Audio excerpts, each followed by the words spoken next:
Welcome back. I'm out in the garden picking cucumbers and we're going to make pickles with them. The traditional fermented, live fermentation pickles that are really, really good for you. I don't need to put that in here. Oh, you're just going to eat it. Okay, that's fine. Look at that one. I think that one's the prize of the day, I think. Yeah. So now we can make pickles. I have 4 cloves of garlic here. I like a lot of garlic. So we're gonna press those right in there. If you have ever seen any fermentation videos or read about it, it can seem like, particularly if you haven't ever tried it before, it can seem really daunting. Actually, kind of like composting. Like the people say, don't do this, do only this, and you have to follow these strict rules. It's kind of forgiving. And when it doesn't work out, you know pretty much right away. I mean, then it's not a big deal. You don't eat the end result, but most of the time it works. And once you figure out how to do it, it works really well, and it's great, and it's really good for you. We're going to do our fermentation right in this mason jar. We're not going to do it in a big crock. We're not going to do anything complicated. We're going to put it right in this jar. Next, some turmeric. Turmeric will give our pickles a really nice grocery store looking color, if that's what you like anyway. But you know what else? Turmeric is anti-cancer.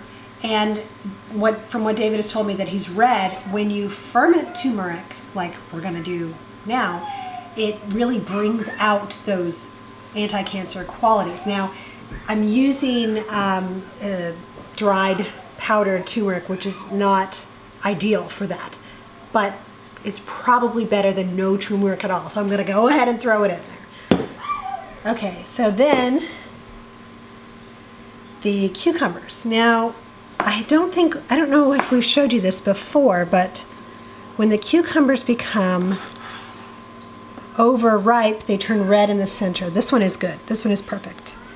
So I'm going to cut the cucumbers into quarters lengthwise.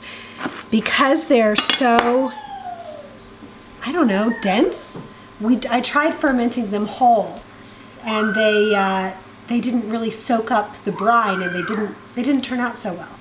So I cut off the tops and the bottom, like you saw, and then cut them into quarters, lengthwise, like little spears. And then they all go right in the jar. Easy. Fermenting is like making granola or bread, in that you can really get creative in what you put in it. You can, obviously, if you've heard of sauerkraut, which a lot of people have, ferment cabbage and you get sauerkraut. Oh, see, this one is a little bit pink. It's hardly noticeable, but it'll still be a little bit almost slimy.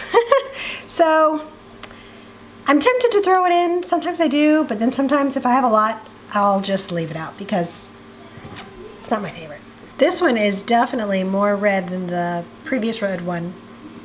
They taste kind of slimy. They're not particularly delicious, so we don't put them in.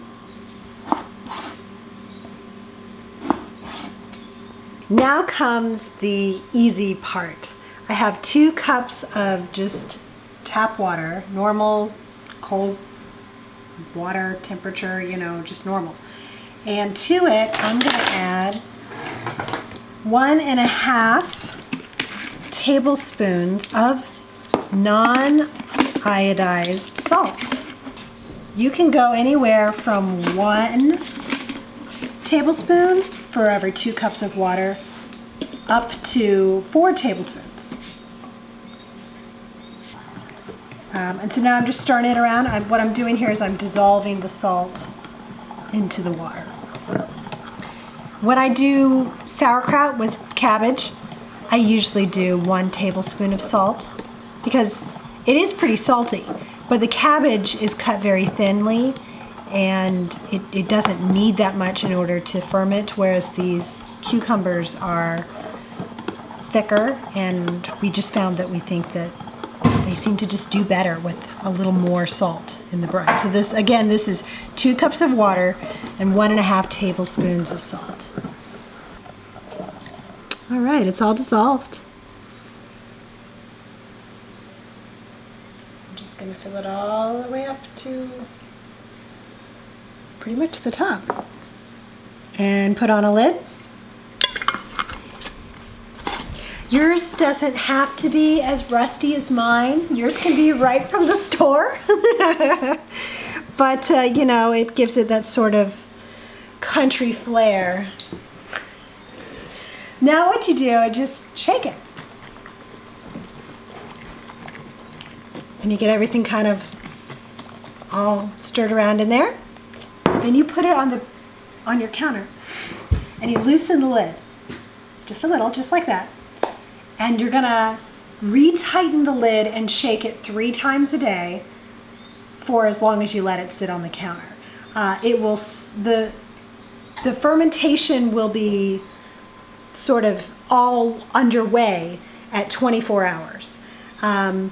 But particularly with the cucumbers, we found that they taste better 2 or 3 days after. And so you just taste them every day after 24 hours, and when they taste sour enough for you, you can stick them in the fridge, and that'll sort of slow down the fermentation process.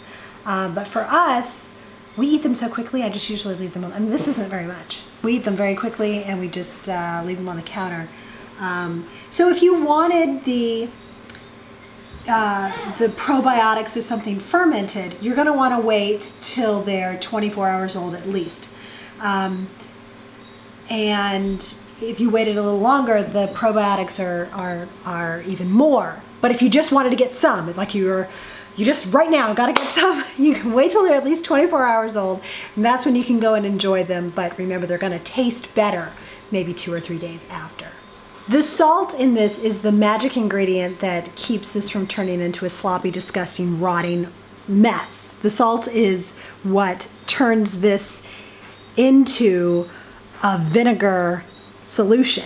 Because you'll notice 2 or 3 days later, wow, it tastes sour. How did that even happen when we didn't put any vinegar in it? It's the bacteria from the pickle, from the cucumbers, from the air, mixed with, I don't know, some kind of fairy dust, but it works. Also, I did say 2 or 3 days on the counter, and then usually that's the sweet spot for us. However, that really depends on the temperature in your neck of the woods. Here it's quite warm, so 2 or 3 days on the counter, and that's great. But if it's maybe winter, or it's just not that hot where you live, it may take a few more days. So here's how you know if your fermentation has gone south, if it just hasn't worked out. If it's mushy and not crispy, don't eat it, just throw it out. But do try again, because as you can see, it's easy. What I would do is I would up the salt content next time. Thanks for joining us. Be sure to like and subscribe, and visit us on the web at thesurvivalgardener.com. And until next time, may your thumbs always be green. I went to see David the Good. We listened to Portishead and drank spiced rum.